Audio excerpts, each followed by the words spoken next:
Libya north Africa का एक देश है। यह देश अपने विशाल डेजर्टों और समृद्ध सांस्कृतिक धरोहर के लिए जाना जाता है। यह मेडिटेरेनियन सी के साउथ कोस्ट पे है। इसकी समुद्री सीमा इसे एक महत्वपूर्ण व्यापारिक केंद्र बनाती है। लीबिया एक बड़ा देश है, लेकिन यहां लोग कम रहते हैं। इसका अधिकांश हिस्सा रेगिस्तान है, जो इसे अद्वितीय बनाता है।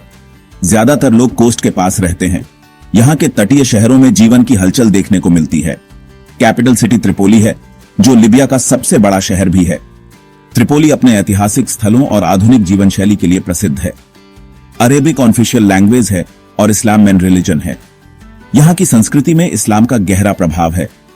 लीबिया का हिस्ट्री और कल्चर बहुत रिच है।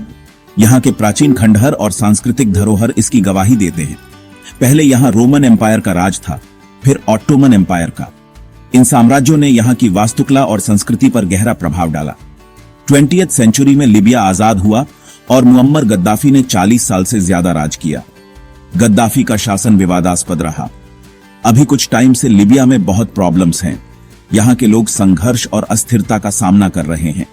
2011 में एक रेवोल्यूशन हुआ और गद्दाफी की सरकार गिर गई। इस क्रांति ने देश की दिशा बदल दी। तब से लीबिया पॉलिटिकल प्रॉब्लम्स और लड़ाई से जूझ रहा है। यहाँ की स्थिति अभी भी अस्थिर है। इतनी प्रॉब्लम्स के बाद भी लीबिया में बहुत पोटेंशियल है। यहाँ के लोग अपने भविष्य के लिए आशान्वित हैं। यहाँ बहुत सारा तेल है और इसकी लोकेशन भी अच्छी है। ये देश आर्थिक रूप से महत्वपूर्ण है। लीबिया के लोग अपने हौसले और मेहमान नवाजी के लिए जाने जाते हैं। यहाँ की संस्कृति में अतिथि सत्कार का विशेष महत्व है। लीबिया दो अलग अलग चीजों का देश है। यहाँ आपको रेगिस्तान की तपती रेत और ठंडी तटीय हवाओं का अनोखा संगम मिलेगा।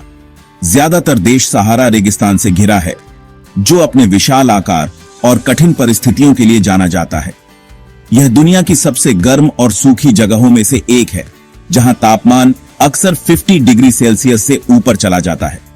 रेगिस्तान बहुत बड़ा और खतरनाक है, जहां जीवन यापन करना बेहद मुश्किल है। यहां ऊंचे ऊंचे रेत के टीले और पथरीले पहाड़ हैं, जो इसे और भी चुनौतीपूर्ण बनाते हैं। मेडिटेरेनियन कोस्ट के पास मौसम ठंडा और अच्छा है। यहाँ की तटीय हवाएं और नीला समुद्र एक अलग ही दुनिया का एहसास कराते हैं। यहाँ आपको उपजाऊ जमीन, कोस्टल सिटीज और पुराने खंडहर मिलेंगे, जो लीबिया के समृद्ध इतिहास की कहानी कहते हैं। नॉर्थ ईस्ट में जेबेल अख्तर पहाड़ अपने जंगलों और घाटियों के साथ गर्मी से राहत देते हैं। यह क्षेत्र अपने प्राकृतिक सौंदर्य के लिए प्रसिद्ध है। लीबिया का मौसम गर्म और सूखा है। यहाँ बारिश कम होती है। यह स्थिति खेती और जल संसाधनों के लिए एक बड़ी चुनौती है। क्लाइमेट चेंज से लीबिया को बहुत नुकसान हो रहा है, जिससे यहाँ की पारिस्थितिकी तंत्र पर बुरा असर पड़ रहा है। रेगिस्तान बाएच रहा है और पानी की कमी एक बड़ी समस्या है। जल संकट ने यहाँ के लोगों के जीवन को और भी कठिन बना दिया है।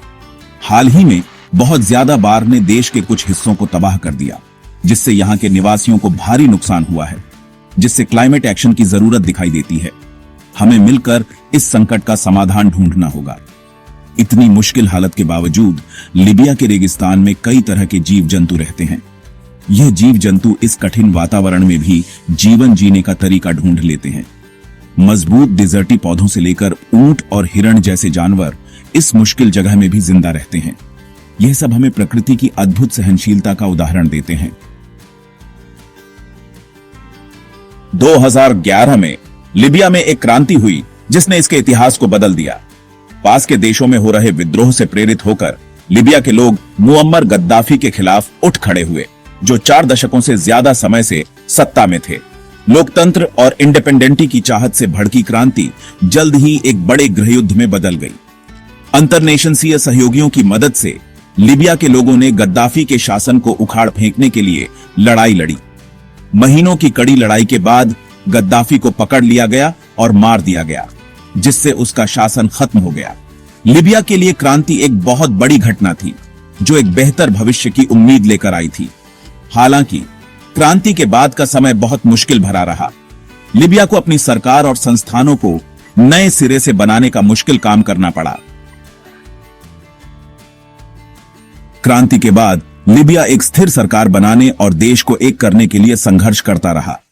अलग अलग गुट और मिलिशिया अपने अपने एजेंडे के साथ सत्ता के लिए लड़ने लगे। देश 2 मुख्य सरकारों में बंट गया दोनों अपनी अपनी वैधता का दावा कर रही थीं। त्रिपोली में अंतरनेशंसीय स्तर पर मान्यता प्राप्त नेशंसीय सहमति सरकार जीएनए और जनरल खलीफा हफ्तर द्वारा समर्थित पूर्वी आधारित प्रतिनिधि सभा।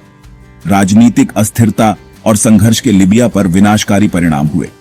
अर्थव्यवस्था को नुकसान हुआ, बुनियादी ढांचा नष्ट हो गया और सुरक्षा की स्थिति बिगड़ गई। राजनीतिक समाधान के लिए मध्यस्थता करने और संघर्ष को समाप्त करने के अंतरनेशंसीय प्रयास जारी हैं। हालांकि स्थायी शांति पाना एक जटिल और मुश्किल लक्ष्य साबित हुआ है। सेक्शन 5, लिबिया की जीवन रेखा, तेल। लिबिया के पास अफ्रीका में सबसे ज्यादा तेल का भंडार है, जिससे तेल उसकी अर्थव्यवस्था की रीढ़ है। तेल और गैस सेक्टर लिबिया के जीडीपी और एक्सपोर्ट का बड़ा हिस्सा है। तेल से मिलने वाले पैसों से सरकार चलती है और लोगों को जरूरी सुविधाएं मिलती हैं। लेकिन सिर्फ तेल पर निर्भर रहने से लिबिया दुनिया के तेल के दामों में उतार चढ़ाव से प्रभावित होता है। लिबिया में राजनीतिक अस्थिरता और संघर्ष ने तेल उत्पादन और निर्यात को बहुत प्रभावित किया है। तेल के कारखानों पर हमले हुए हैं और कई बार उत्पादन बंद करना पड़ा है। लिबिया अपनी अर्थव्यवस्था को और मजबूत बनाने और तेल पर निर्भरता कम करने की कोशिश कर रहा है। देश में टूरिज्म, खेती और रिन्यूएबल एनर्जी जैसे दूसरे सेक्टर डेवलप करने की क्षमता है। सेक्शन 6, लिबिया का कल्चर। लिबियाई कल्चर कई अलग अलग चीजों से मिलकर बना है। मेडिटेरेनियन और अफ्रीका के बीच होने के कारण इसका कल्चर सदियों से बनता रहा है। लिबिया का खाना अरब, बर्बर और मेडिटेरेनियन जायकों का मिक्सचर है। कूसकूस, टैगिन और सी फूड लिबियाई खाने के जरूरी हिस्से हैं, जिन्हें अक्सर मसालों और जड़ी बूटियों से बनाया जाता है। लिबियाई समाज में परिवार और समुदाय का बहुत महत्व है। मेहमाननवाजी को बहुत महत्व दिया जाता है और मेहमानों का खुले दिल से स्वागत किया जाता है। इतनी मुश्किलों के बावजूद लिबिया के लोगों ने अपने कल्चर को बचाए रखने का जबरदस्त हौसला दिखाया है। सेक्शन 7, लिबिया में ह्यूमन राइट्स। लिबिया में ह्यूमन राइट्सों की स्थिति चिंता का विषय बनी हुई है। यहां के लोग लगातार संघर्ष और अस्थिरता का सामना कर रहे हैं, जिससे उनकी जिंदगी और अधिकार दोनों खतरे में हैं। चल रहे संघर्ष और राजनीतिक अस्थिरता ने एक ऐसा माहौल बना दिया है जहां ह्यूमन राइट्सों की रक्षा करना मुश्किल है। सशस्त्र संघर्ष और हिंसा ने लोगों के जीवन को असुरक्षित बना दिया है। अभिव्यक्ति की इंडिपेंडेंटी सीमित है और पत्रकारों और कार्यकर्ताओं को परेशान किया जाता है। वे अक्सर धमकियों और हिंसा का सामना करते हैं, जिससे उनकी सुरक्षा खतरे में पीडीडीएच जाती है। न्याय व्यवस्था कमजोर है और ह्यूमन राइट्सों के उल्लंघन के लिए कोई जवाबदेही नहीं है। जस्टिसालयों में निष्पक्षता की कमी है और कई बार निर्दोष लोगों को भी सजा भुगतनी पड़ती है। लिबिया से गुजरने वाले प्रवासी और शरणार्थी शोषण, दुर्व्यवहार और हिंसा का शिकार होते हैं। वे बेहतर जीवन की तलाश में यहां आते हैं, लेकिन उन्हें अमानवीय परिस्थितियों का सामना करना पड़ता है। यूरोप पहुंचने की कोशिश करने वाले प्रवासियों के लिए लिबिया एक बड़ा रास्ता बन गया है और कई लोग खतरनाक यात्रा और अमानवीय परिस्थितियों का सामना करते हैं। इन यात्राओं में कई बार उनकी जान भी चली जाती है। अंतरनेशंसीय संगठन लिबिया में ह्यूमन राइट्सों की स्थिति को सुधारने के लिए काम कर रहे हैं, लेकिन सभी लोगों की सुरक्षा सुनिश्चित करने के लिए और भी बहुत कुछ करने की जरूरत है। ये एक लंबी और कठिन यात्रा है, लेकिन उम्मीद है कि एक दिन लिबिया में ह्यूमन राइट्सों की स्थिति बेहतर होगी। सेक्शन 8, लिबिया और दुनिया। लिबिया की लोकेशन और तेल भंडार ने इसे अंतरनेशंसीय ध्यान का केंद्र बना दिया है। देश को अंतरनेशंसीय मदद भी मिली है और क्षेत्रीय अस्थिरता का स्रोत भी रहा है। संयुक्त राष्ट्र ने लिबिया में राजनीतिक समाधान के लिए मध्यस्थता करने और जरूरतमंद लोगों को मानवीय सहायता प्रदान करने में सक्रिय भूमिका निभाई है। क्षेत्रीय शक्तियां भी लिबिया में शामिल रही हैं, अक्सर अलग अलग हितों के साथ। बाहरी लोगों के शामिल होने से कई बार संघर्ष बढ़ रहा है और समाधान में बाधा आई है। अंतरनेशंसीय समुदाय की जिम्मेदारी है कि वह एक ऐसी लिबियाई नेतृत्व वाली राजनीतिक प्रक्रिया का समर्थन करे जो लिबियाई लोगों की जरूरतों और आकांक्षाओं को प्राथमिकता दे। सेक्शन 9, भविष्य के लिए उम्मीद। लिबिया के सामने इतनी मुश्किलों के बावजूद एक बेहतर भविष्य की उम्मीद अभी भी है। लिबिया के लोगों ने जबरदस्त हौसला और शांति, स्थिरता और समृद्धि की गहरी इच्छा दिखाई है। अंतरनेशंसीय समुदाय को लिबिया के लोकतांत्रिक और स्थिर देश में परिवर्तन का समर्थन करते रहना चाहिए।